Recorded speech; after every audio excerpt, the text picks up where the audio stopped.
Morning, guys. Okay, Boat Buddy here again. Just quickly to give an update on what I was doing with that 150 horsepower V6 Yamaha outboard two-stroke. We were busy. The boat came in for a service, but we found issues with the gearbox, leaking oil, and yeah, ended up doing a couple of things to it, or stripping it and cleaning it off. And this is just to update you guys and quickly show you what's been done so far. Okay, there we go. This is the gearbox over here. I'll just take this off here. Okay, the gearbox over there. As you can see there, castle nut's still in place, but the seals are removed. Shaft's clean. And on this side, it has been cleaned out inside. There you can see one of the bearings still. And on this side, where your shift shaft sits, that's been cleaned out and sorted. So just quickly to give you an idea on this. So I had to go and look because this castle nut, even with the proper tool, which is somewhere here now, just looking for it, just want to show you guys. It looks like, there we go. Okay, so what happens normally is, got a tool like this, and this tool will slide over here, and you'll put a spanner on this one here, and you'll normally, if it doesn't want to budge easily, you will heat up this casing over here. Don't know if you guys can see the discoloration. This thing was heated to hell and back to try and get this to expand, the metal to expand, so that the nut inside can get loose. So been struggling with that for over a week now, on and off, trying different things. Normally the guys would drill this thing and split it and take it out, but at the risk of damaging that threads over there and then damaging this casing, I decided not to go that route. As you can see, there's marks already there. Forced a hell of a load of it, and you'll see that split washer, the washer at the back, it's got little points that you bend up to hold this nut into place. Now, yes, that nut was, that tab was opened up before I attempted all this, obviously. But that didn't succeed, so I found another way and just bent that tab back into place before I might forget about it. But as you can see here, everything inside here is nice and neat, no issues over there. So this thing, this hack, if we can call it that, is what I saw from watching a guy on YouTube, Danger Marine. Follow him quite a bit. That oak's got some tricks up his sleeve, and even though it's not the proper way of doing it, you would rather want to remove the castle nut and then do it that way and pull the bearing carrier out. We've got all the proper pullers and everything I have for that, but because this nut doesn't come out without immense force, and I don't want to give the client extra costs, decided to try Danger Marine, and credit to him. Great tip. Works beautifully. You've just always got to be careful when you take out the oil seals here, that you don't damage this casing over here, which luckily we didn't and could sort out. So there's always a form of risk involved when doing things a shortcut way, but he also stated it on his video, and I'm stating it on my video as well. Be careful when you do that. So basically what we've got over here, you can see the remains of what happens when you take those seals out. It comes out in part form. So basically what it is, if you can envision this, that was the internal of the seal, like that. Then you've got these little springs, like that. So I popped off the spring with a screwdriver to release tension around the shaft, and then I literally with the screwdriver just ripped out pieces by pieces by pieces. But you've got to be careful because they've got a steel insert on the outboard oil seal. So just play around with it and force it. And basically, if you can see it there, I knocked the little lip down till I got it to release the, let's call it the pressure on the external of the casing, and then just pried till I got it out.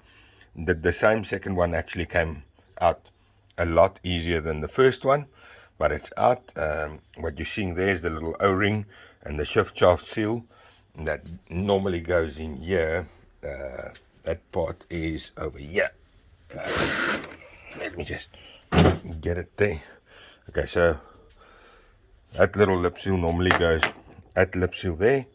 You go into this housing over here, and the O-ring sits around the side here, and that would actually just fit back over the shift shaft like that.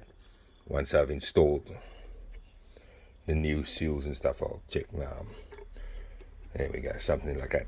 So it would go up normally like that, and it, as you push fit it in there, that O-ring sits on the inside of this aluminium wall and seals up there, and the shift shaft oil seal seals up there.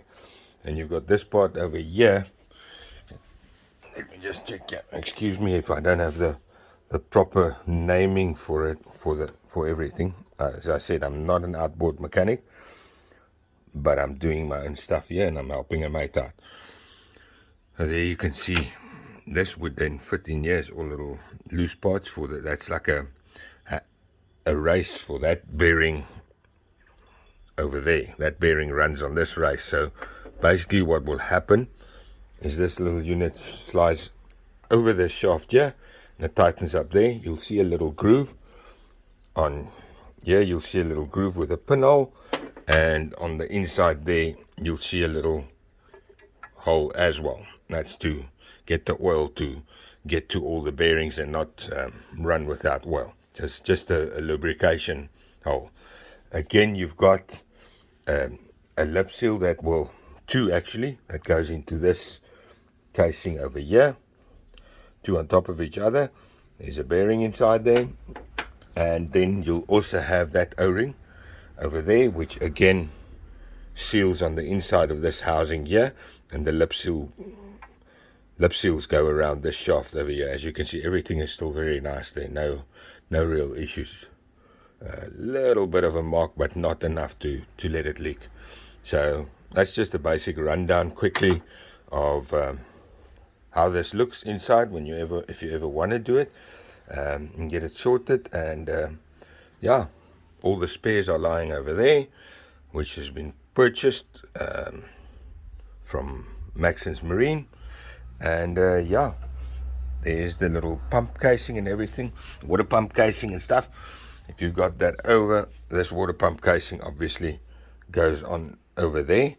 As you can see, no wear on that. We will replace all the little gaskets and stuff here, definitely. Little bit, I'm saying no wear, is very, very, very minimal wear. Not anything to be concerned about at all.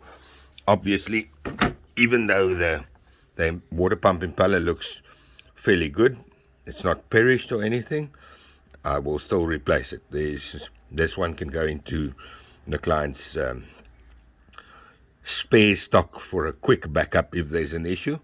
There's the water pump cover plate. Let me just get this.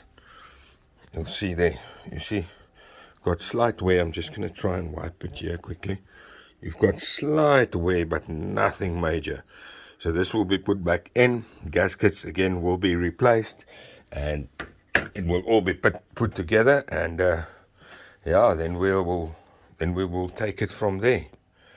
Okay, guys. So there we go. Me again, just sharing what I'm doing behind the scenes. As I say, not a professional outboard mechanic. So yes, it does take quite a bit longer. And the fact that I do not take chances with things, and rather, I always say rather over-engineer than re-engineer. So yeah, I'm a little bit anal when it comes to precision of these things and seals and so forth, and making sure they're sealing perfectly.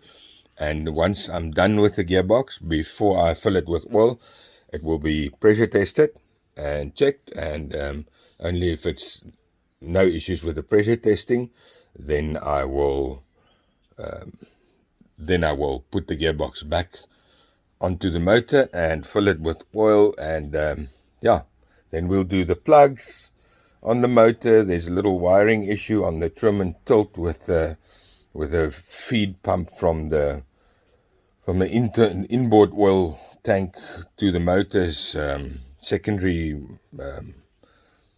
oil tank. And yeah, when I get to that, I will make a video on that as well, or video clips on that as well. Let's call this part 2.